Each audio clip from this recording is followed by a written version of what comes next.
Penyelamatan lanjutan terutama melalui penelitian situs Gemean memperkaya narasi Majapahit. Situs Gemean dari abad ke-10 lebih tua setidaknya 3 abad dari Majapahit di Trowulan, Mojokerto. Dari sana bisa disodorkan tafsir narasi bahwa Majapahit berdiri di atas lapis budaya atau peradaban sebelumnya.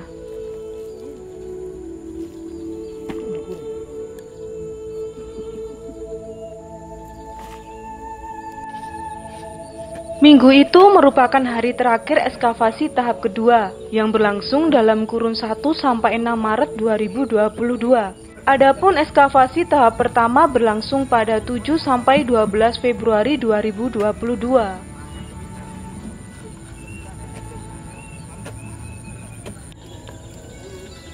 Ya, rusak. Ya. Ya, aneh kurang ngarepe.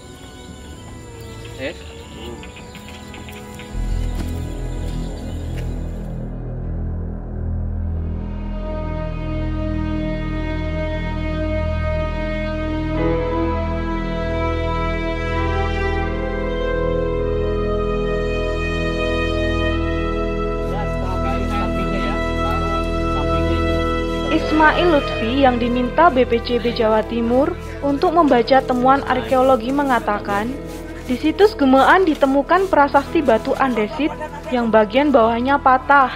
Prasasti yang tersisa itu mempunyai tinggi 91 cm, lebar 88 cm, dan tebal 21 cm. Ada tulisan di 4 sisi batu itu, yakni depan, belakang, dan samping kanan kiri. Bagian bawah prasasti terpotong, sedangkan sisi atas meruncing sehingga diduga bentuknya segi 5 atau pentagon. Jika alasnya datar atau segi 6 heksagon, alasnya bersudut seperti sisi atas. Lutfi mengatakan telah selesai membaca isi prasasti. BPJB Jawa Timur lebih berwenang mengumumkan hasil pembacaan prasasti itu. Namun, beberapa fakta yang bisa didapat adalah batu tertulis itu dikeluarkan pada 852 Saka atau 930 Masehi dan berbahasa Jawa kuno. Dikit aja lah Pak, mungkin sesuai yang kemarin di ini. Nah, kalau nama institusinya memang belum ya, kita masih kaji itu. Hanya yang jelas bisa di cover adalah terkait dengan Gemean. Itu nama desa sekarang, tapi sebenarnya bukan Gemean loh, yang tepat itu Kedawung ini. Kan dusunnya Kedawung dusunnya. Iya, Kedawung. Iya. Nah, namanya masa nggak disebutkan? Belum nanti ya. Nanti kita wait and see dulu. Yang pertama, pada baris pertama itu sudah publish itu ya. Jadi ada penyebutan angka tahun. Bahkan sudah dikonversikan oleh kawan saya dari Perancis, itu ketemu sampai tanggalnya 7 Oktober 930 Masehi. Jadi sudah detail banget itu ya.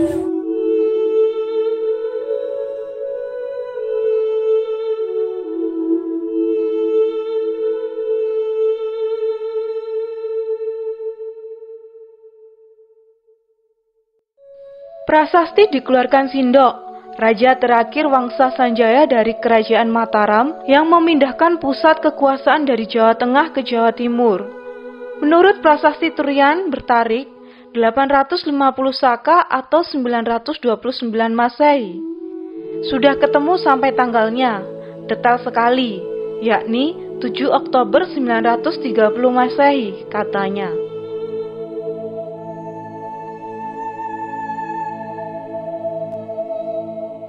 Di wilayah Jawa Timur saat ini Sindok mendirikan Wangsa Isana sekaligus memerintah Kerajaan Medang atau Mataram periode Jawa Timur dalam kurun 929 sampai 947 Masehi. Setelah menjadi raja, Sindok memakai gelar Sri Maharaja Rakehino Pusindok, Sri Isana Wikrama Dharma Tunggawa Dewa. Keberadaan Abhiseka atau ritus suci, pembacaan gelar Darmo atau Dharma, menandakan Sindok menduduki singgasana melalui perkawinan. Sedangkan Tunggadewa sebagai pernyataan diri sebagai wakil dewa di dunia atau di perdewa. Sindok masih berkerabat dengan Dyah Wawa, raja terakhir Mataram kuno sebelum pemindahan ke Jawa Timur, ujar Lutfi. yang menarik perhatian adalah pada saat Tulodong digulingkan, kemudian digantikan oleh raja berikutnya yang bernama Rakeh Sumba Dyawawa, kembali nama Sindo itu muncul lagi. Bahkan oleh Dyawawa, Sindo itu diposisikan sebagai Mahamantri. Dan ini menimbulkan sebuah gambaran apakah mungkin pada waktu dalam tanda petik kudeta yang dilakukan oleh Wawa terhadap Tulodong itu dengan bantuan seorang tokoh bernama Sindo itu. Karena belakangan kita tahu bahwa pada saat Tulodong berkuasa, Sindo sudah ada di situ sebagai pejabat tinggi. Kemudian Tulodong bukan digantikan oleh anaknya, tapi muncul orang baru namanya Rakeh Sumba Dyawawa. Pada saat Wawa berkuasa, Sindo muncul lagi sebagai Mahamantri yang ada di situ. Menjadi pertanyaan, apakah mungkin keberhasilan Wawa mendapatkan tahta itu karena dukungan dari Sindo yang sudah mengerti tentang seluk-beluk kerajaan Tulodong itu. Selang berapa waktu, Sindo kemudian mengambil alih tahta dari Dyawawa. Ada hal yang penting di situ. Pertama adalah Sindo diketahui mempunyai 2 istri. Salah satu istrinya adalah putri mahkota atau putri dari Dyawawa. Yang jadi pertanyaan kami dalam konteks sejarah kuno ini, proses suksesi dari Dyawawa menuju Sindo ini apakah karena Wawa meninggal secara wajar atau ada kudeta dari Sindo? Ini menjadi pertanyaan dan kita belum bisa jawab. Di samping juga gejala yang menarik lagi, mengapa Sindo perlu memunculkan wangsa untuk dirinya sendiri dengan sebutan Isana Wangsa. Walaupun sebenarnya kata Isana itu sudah dimuat pada prasasti sebelum Sindo berkuasa, namun bukan Isana Wangsa, tapi masih menggunakan kata Isana. Sedangkan Isyana sendiri dalam kosakata Sanskerta itu artinya sama juga dengan Rajasa, sama juga dengan Saila Indra. Nah, jadi di sini secara kebahasaan pergantian nama-nama raja-raja Mataram atau Medang itu sebenarnya bukan hal yang benar-benar baru, karena semua mengacu pada satu pengertian, yaitu Raja Gunung.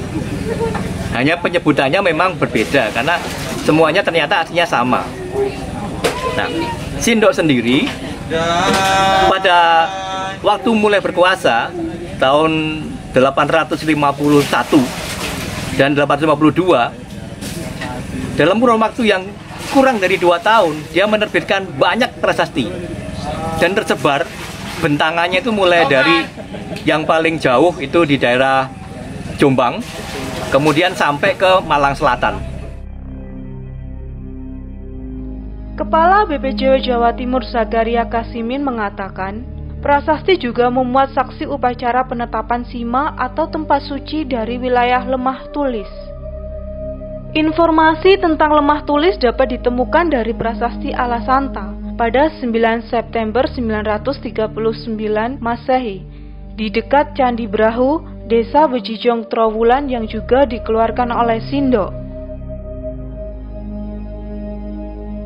Saya sebutkan dulu karena banyak sekali nama tempat saya tidak hafal, karena dalam waktu singkat begini ya kalau saya bawa catatan ya saya tidak tahu, saya lupa namanya. Bahkan nama lama gamean ini ada disebut di situ. Bejijong disebut juga Di prasasti itu. di prasasti itu, tapi nama lama bukan nama sekarang. Adakah hubungan dengan prasasti Alasantan, Pak, yang ditemukan di Bejijong juga, Pak? Ya sebenarnya kan tidak jauh, nah, tapi ini lebih duluan Daripada Iya. Alasantan. Iya.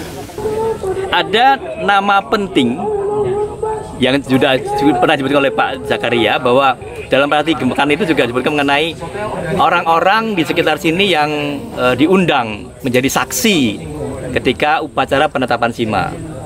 Salah satu nama penting itu adalah nama desa Lemah Tulis, di mana kita sudah mendapatkan data penting dari prasasti Alasantan yang ditemukan di Bejijong.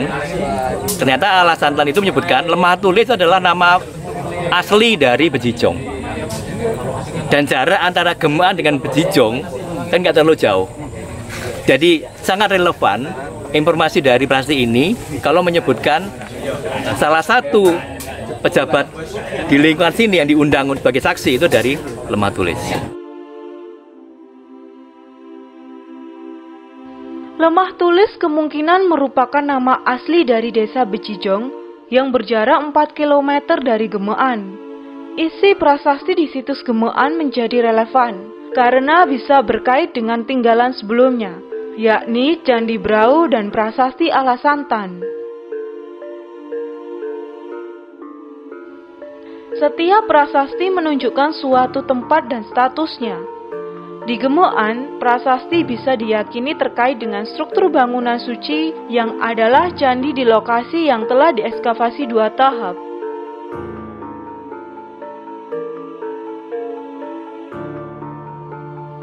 Situs Gemean berjarak 4-5 km dari Trowulan yang menjadi pusat peninggalan Majapahit pada abad 13-16. Bahkan di Trowulan sudah lama diketahui ada tinggalan Sindok, yakni Candi Brahu dan temuan prasasti Alasantan. Di Gemean juga ditemukan candi dan prasasti. Dari kenyataan ini, menurut Zakaria, bisa disodorkan narasi untuk penelitian dan diskusi lebih jauh bahwa peradaban Majapahit dibangun amat dekat, bahkan mungkin di atas lapis budaya atau peradaban sebelumnya.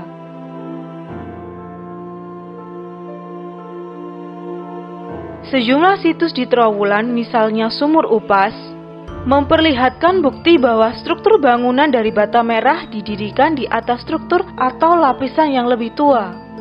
Jika demikian, akan muncul pertanyaan, misalnya, mengapa Majapahit mendirikan peradaban atau salah satu lokasi pusat pemerintahan di dekat peninggalan Sindok yang notabene 3-4 abad lebih awal? Proses menemukan jawabannya diharapkan mendorong gairah kembali dalam penelitian kearkeologian untuk memperkaya khasanah sejarah Nusantara.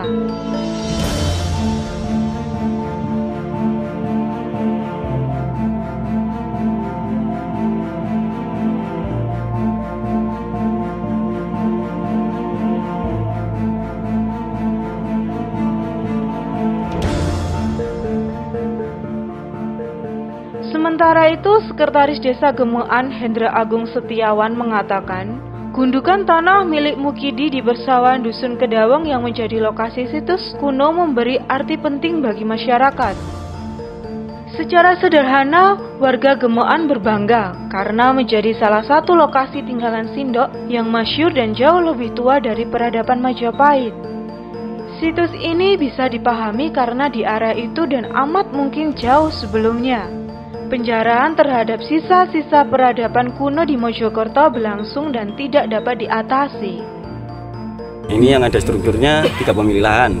Yang jelas secara administrasi ada punya Ibu Sulami yang di sebelah utara, kemudian yang di sisi sini yang di puduknya ini miliknya Pak Mukid. Kemudian yang di sisi selatan TKD milik desa. TKD-nya kasih pelayanan. Kalau untuk rencana ke depan, setelah ini memang betul-betul jelas, kemudian ada kajian yang menguatkan bahwasanya ini candi yang perlu untuk dilestarikan. Yang jelas desa dan juga pihak-pihak terkait berusaha untuk mengajukan permohonan untuk pembebasan lahan ke kabupaten atau ke pihak-pihak lainnya.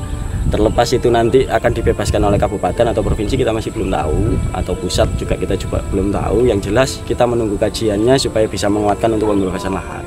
Kalau masyarakat maunya ini diperlihatkan semuanya jelas, jadi pengen bangunan yang pengen terlihat semua seperti candi-candi di Trowulan, kemudian bisa dimanfaatkan untuk masyarakat untuk menggali potensi ekonomi, lebih tepatnya di situ.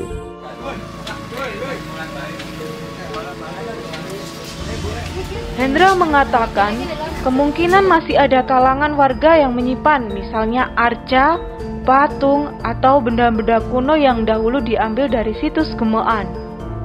Arkeolog BPCW Jawa Timur Muhammad Ikhwan, koordinator tim ekskavasi situs Gemean mengatakan, tim menemukan 2 bekas terowongan yang mengarah pada sumuran atau bagian tengah situs. Sumuran ini adalah atau perigi ya, itu yang berada di gerha dari atau ruangan suci dari candi ya, khususnya di candi Hindu ya. Nah, fungsinya kan untuk menempatkan sesuatu benda ya, atau yang mempunyai kekuatan. Nah, ini kan terkait dengan konsep bahwa di sebuah candi itu kan ada dewa ya, yang dipujanya, dan terkait hal tersebut dari tripod tadi kan nanti sebagai kekuatan dari struktur yang mewakili dewa-dewa alam bawah ya. Dan dari sumberan tersebut nanti kan di atasnya itu candi Hindu itu kan ada penentuan lingga yoni ya, atau arca sesuai dewa yang terkait dengan latar candi itu sendiri. Dan nanti dengan hadirnya dewa-dewa mewakili alam atas itu menyatu ketika ada upacara ritual di dalam ruangan candi. Jadi fungsinya seperti itu.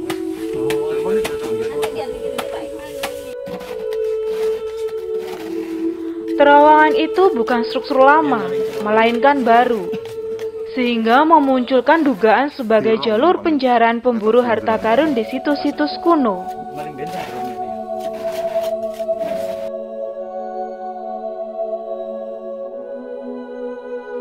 Andi Muhammad Said, pamong budaya sekaligus mantan Kepala BPJB Jawa Timur mengatakan, situs Gemean diperkirakan hanya tersisa maksimal 40%.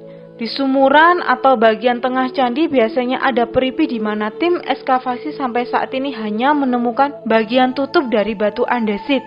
Wadah dan isi peripi yang biasanya berisi benda berharga belum ditemukan.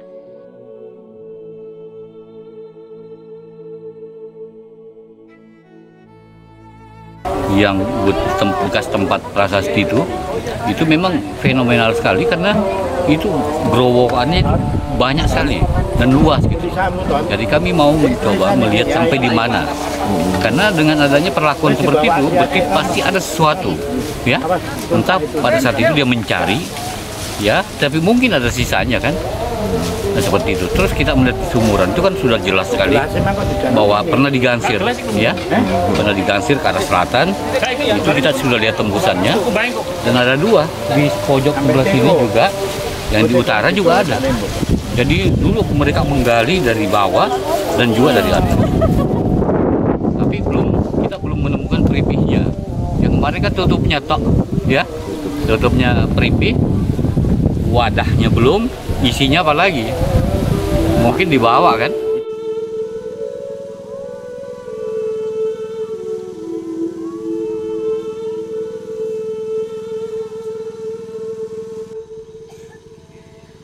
Secara umum, hampir seluruh situs purbakala di Kabupaten Mojokerto pernah dijarah, sehingga ditemukan dalam kondisi tidak lengkap, rusak, dan runtuh. Selain itu, situs-situs yang tahun-tahun ini ditemukan atau disentuh oleh kegiatan penyelamatan dan penelitian, kebanyakan masih berada dalam lahan milik atau dikuasai orang lain, sehingga menambah kendala dalam proses pelestarian di masa depan.